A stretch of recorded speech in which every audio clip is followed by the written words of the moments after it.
today I'm going to show you the JavaScript concept called Debounce and how it helps to improve the performance in a web application.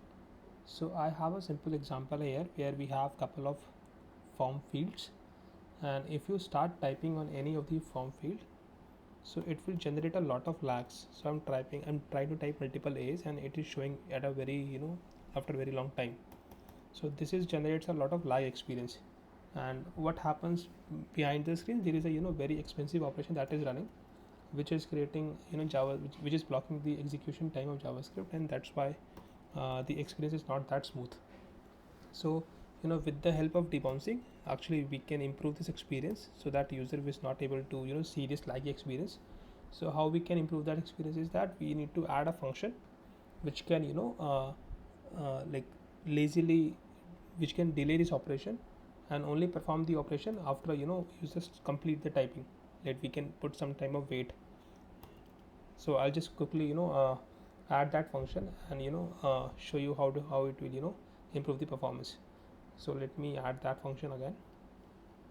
So I add a debounce function. I just add the code. I'll just refresh the page and I'll go again. Now if you see on the street number, if I try to type the same thing, AAA, now it is typing very smoothly. So just adding the debounce function, you can improve the performance of the web page like this. I also have the performance graph of the debounce function. So before debounce, you can clearly see on the performance side, this is the frame loss per second, it's quite high. Also the scripting time is also quite high. Even the CPU utilization is also very high. And here if you see the scripting time, it is around 2.4 second, which is very high. This is the time when user is typing on the input field. So on each character, the JavaScript taking 2.4 second, which is very large, and that's why it's creating a laggy experience on the UI. Also the blocking time, it is 2.2 second, which is very high. After the debounce, this is the performance graph. Now we have a very less number of frame per second. Also the JavaScript execution time is very reduced. If you see the graph here, the scripting reduced to 306 ms from 2480, which is is a very good improvement.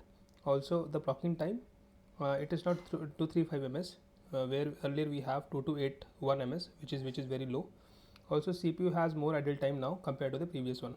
So this way the debounce function helps a lot in improving any web performance. So try to use and find the ways where you can use the debounce function. It helps a lot. Thank you so much.